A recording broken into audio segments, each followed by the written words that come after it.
అంటే విజయవాడలో ఒక జైలు దగ్గరికి పోయి ఒక కేసులో రిమాండ్ ఖైదీగా ఉన్న మాజీ ఎమ్మెల్యే గన్నవరం మాజీ శాసనసభ్యుడు అయినటువంటి వంశీని పరామర్శించే ఉద్దేశంతో అక్కడికి పోయి అక్కడ ములాఖాత్ అయిన తర్వాత ఆయన బయటకు వచ్చి మాట్లాడిన ఆ భాష, మాట్లాడిన ఆ పదాలు అవన్నీ చూసి సొంతం అతని పార్టీ కార్యకర్తలు వాళ్ళే జగన్మోహన్ రెడ్డిని అసహించుకునే పరిస్థితి. అంటే ఒక రకంగా ఈ 4.5 years సర్వైవల్ కావాలంటే పోలీస్ అధికారులను ఏదో రూపంలో భయపెట్టి, అంటే మళ్ళీ నేను ఏదో వస్తాను మిమ్మల్ని అట్లా చేస్తాను ఇట్లా చేస్తానని భయపెట్టి ఈ 4.5 సంవత్సరం ఆ తర్వాత వాళ్ళతో పని చేయించుకోవాలనే ఉద్దేశంతో ఆయన ఏది నోటికి వస్తే అదంతా మాట్లాడడం మొత్తం నిన్నంతా చూసినారు. ఆయన ఒక స్టేజ్లో ఆయన మాట్లాడుతూ మిమ్మల్ని రిటైర్ అయినా 7 సంవత్సరాలు దాటిపోయి అవతల ఉన్నా కూడా మిమ్మల్ని తర్వాత ఇక్కడ ఆంధ్రప్రదేశ్కి రప్పించి బట్టలు ఉడిదిస్తానని ఒక ముఖ్యమంత్రిగా పనిచేసిన ఆయన మాట్లాడడము తర్వాత ఎంతవరకు సబబో మీరే అర్థం చేసుకోండి. నిజంగా ఆయన చెప్పినట్లు నిన్న చేస్తే అంటే ఆయన ఎలాగా పోలీస్ అధికారులను ఎంతమందిని ఉపయోగించుకున్నాడో వాళ్ళందరికీ కనుక మా చంద్రబాబు నాయుడు బట్టలు ఉడిదీసే కార్యక్రమం కనుక పెట్టుకుంటే మాకు ఇంకా వేరే అడ్మినిస్ట్రేషన్తో కూడా పనిలే.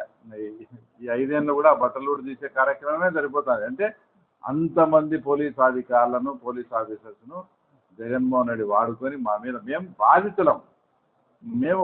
బాధితులై ఇప్పుడు సర్వేవల్ ఇది రకంగా ఉంటే మీ అతను ఎవరో తప్పు చేసి అవన్నీ కూడా ఆయన కిడ్నాప్ చేసిన వీడియోలు కూడా అన్నీ బయటపడితే ఆయన్ను పరామర్శించను పోయి తర్వాత బాధితులైనటువంటి మమ్మల్ని కూడా అది పోలీస్ ఆఫీసర్లను దృష్టిలో పెట్టుకొని తర్వాత పోలీస్ ఆఫీసర్లకు బట్టలు ఉడిదిస్తాం అది ఇస్తామని. అసలు ఆయన పోలీస్ అధికారులను ఏ రకంగా ఉపయోగించారో సింపుల్గా 2 ఎగ్జాంపుల్స్ చెప్తా.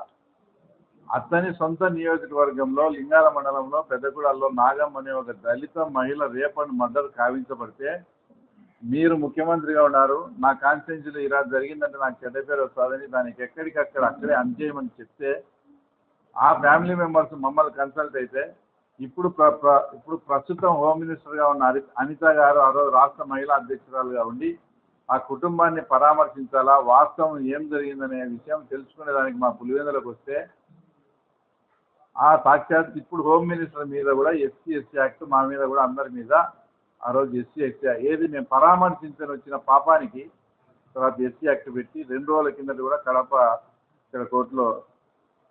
ఇక్కడ కోర్టులో వాయిదా కూడా ఉండింది. ఆయన హోంమంత్రి అయినా కూడా ఇప్పటికీ కూడా ఆ కేసుగా రాష్ట్ర ప్రభుత్వం తొలగించుకోలేకపోతుందంటే ప్రభుత్వం ఎంత ట్రాన్స్పరెంట్గా ఎంత పారదర్శకంగా పనిచేస్తుందో. సాక్షాత్ హోమ్ మినిస్టర్ మీద పెట్టిన తప్పుడు కేసు కూడా ఇంకా మన ప్రభుత్వం కూడా అట్లే ఉందంటే అడ్డగోలుగా చేయకూడదు, చాలా పారదర్శకంగా చేయాలనే ఉద్దేశంతో.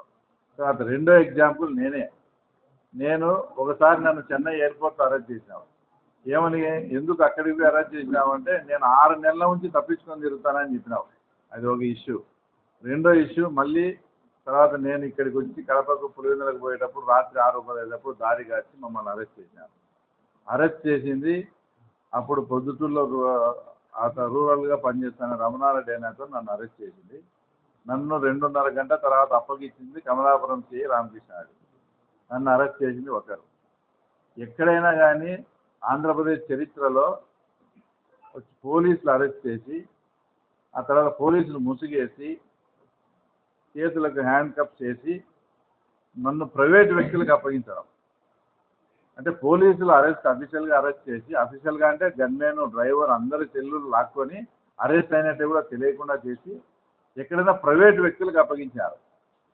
దాదాపు అంతా మీ మీడియా పుణ్యాన ఆ రోజు అంతా ఇదైపోయి ఆ రోజు నేను వాస్తవంగా బయటపడడం జరిగింది. నన్ను భౌతికంగా ఎలిమినేట్ చేసే ఉద్దేశంతో ప్రైవేట్ వాళ్ళకి అప్పగిస్తే ఇక్కడ ఉండే ఫ్రెండ్స్ కానీ తర్వాత మీ మీడియా వాళ్ళంతా అదంతా పబ్లిక్ కావడంతో అదంతా కూడా ఆ రోజు సేఫ్. అంటే ఇంత పచ్చిగా ఇంత ఘోరంగా కూడా నువ్వు పోలీసు అధికారులను వాళ్ళను ఉపయోగించుకొని అది అవతల వాళ్ళ మీదకి తర్వాత నెట్టివేయడం అనేది ఇది చాలా దారుణమైన విషయం.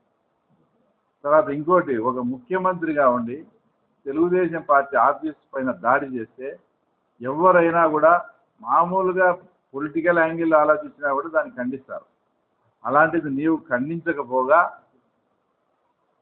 ఆయన పట్టాభి మాట్లాడిన మాటలకు మా వైఎస్ఆర్సీపీ కార్యకర్తలకు నా అభిమానులకు బీపీ పెరిగింది, అందుకని పోయి దాడి చేసినారని స్వయాన ముఖ్యమంత్రి మాట్లాడతారు. ఎక్కడన్నా బీపీ పెరిగితే హాస్పిటల్కి పోతారు కానీ ఆఫీస్ పైన వచ్చి దాడి చేస్తారా? అంటే ఆయన మాట్లాడే విధము ఇంకా రెచ్చగొట్టే విధంగా మాట్లాడతారు. ఇంకోటి నిన్న మాట్లాడిన దాంట్లో కూడా జగన్మోహన్ రెడ్డి గారు ఒక ముఖ్యమంత్రిగా పనిచేసి ఎవరన్నా కానీ రాజకీయాల్లో అందం గురించి, కులం గురించి, సామాజిక వర్గం గురించి మాట్లాడిన ముఖ్యమంత్రి కానీ గత ముఖ్యమంత్రి కానీ నాకు తెలిసి ఎవరు లేరు. నువ్వు ఒక ముఖ్యమంత్రిగా ఉండి రాజ్యాంగబద్ధమైన ఒక పదవిలో ఉన్న నిమ్మగడ్డ రమేష్ని ఆ రోజు కులం పేరుతో నువ్వు మాట్లాడినావు. అది ఎంత ఇప్పటికీ కూడా అది ఒక మన ప్రజాస్వామ్య వ్యవస్థలోనే ఒక చెరగని ముద్రగా ఆ రోజు నువ్వు మాట్లాడినావు ఆయన కమ్మకులం అని. నిన్న ఏం మాట్లాడతావు? అదే చంద్రబాబు నాయుడు సామాజిక వర్గానికి చెందిన వీళ్ళు కాబట్టి వీళ్ళు అందంగా ఉండాలని చంద్రబాబు నాయుడు అసూయతో ఇదంతా చేసినాడు అన్నట్టు మాట్లాడతాను. ఇది ఎంత ఆయన వయసు ఏంది? 70-72 ఏళ్ళు ఉంటే వంశీ అందగాడంట, కొడాలి నాని అందగాడంట. ఈయనకి ఎట్లా కనపరిచినాడో కొడాలి నాని ఈయనకి అంత ఎట్లా నచ్చినాడో నాకైతే అర్థం కాలే. లోకేష్ కన్నా దేవినేని అవినేష్ అందంగా ఉంటాడని ఎప్పుడైనా నీకు కూడా సెక్షన్ పడుతుందంటే వాళ్ళందరినీ గుంపు చేసి కలుపుకుంటాడు, వీళ్ళు ఎక్కడ జారిపోయి ఎక్కడన్నా పోతారేమో అని.